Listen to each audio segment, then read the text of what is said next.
From Keene in the Shire, the Liberty Media capital of the world, this is Daryl W. Perry, host of FPP Radio News for Wednesday, August 17th, 2016. Silver is trading at $19.70 per ounce. Gold is valued at $1,344 per ounce. And according to BitcoinAverage.com, the average price of Bitcoin is $579. Antiwar.com reports for the third straight day, Saudi Arabia's warplanes are caught up in a high-profile incident of civilian deaths in Yemen, this time attacking a house in the Nim district near the capital of Sana'a. The attacks destroyed a house and killed 17 civilians. The large death toll for a single home was the result of a double-tap incident in which the first strike collapsed the house on top of a family, and relatives from the neighborhood scrambled to try to rescue them, only for the rescuers themselves to be targeted in subsequent strikes. This came after a Sunday incident in which Saudi warplanes attacked a school, killing 10 children, and a Monday incident in which they destroyed a Doctors Without Borders hospital, killing 15 more civilians. Throughout the war, the Saudis have been criticized for their huge civilian death tolls of airstrikes, but the number of incidents seem to be growing dramatically in recent weeks, with the UN General Assembly last week agreeing the Saudis could investigate themselves on war crimes. The coalition announced on Tuesday they'll be setting up an investigatory body to look into the recent strikes. Those Saudi officials have already praised the killings of the children at the school, accusing them of being terrorists in training. So far, Saudi officials have justified every single incident of civilian killings in Yemen or insisted they did not happen at all. If you're fed up with the government running every aspect of your life, but you're not listening to the Lava Flow podcast yet, what's wrong with you? Go right now to thelavaflow.com/listen. The Lava Flow podcast, channeling the flow of information to the libertarian, anarcho-capitalist, voluntarist, and agorist community. Subscribe today using any podcatcher at thelavaflow.com/listen, or just go back to sucking up to the government. The Lava Flow podcast, striking the root every episode.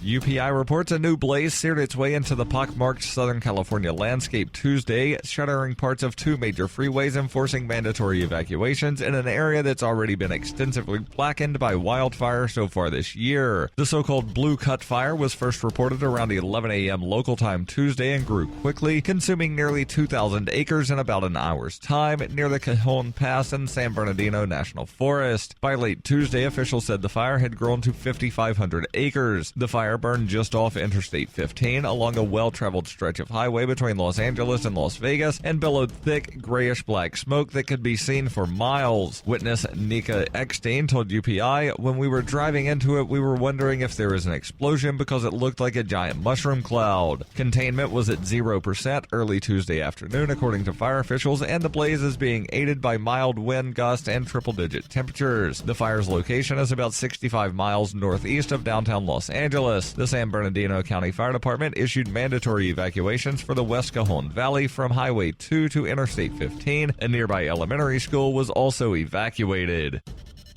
For nearly 40 years, Roberts & Roberts Brokerage has been a trusted source for buying and selling precious metals like gold and silver. They also take Bitcoin for precious metal purchases and have permanently removed the minimum purchase amount for all orders paid in the digital currency. Call Roberts & Roberts today for knowledgeable advice on buying and selling precious metals and a forward-thinking approach to new technologies. 800-874-9760 or visit online at rrbi.co.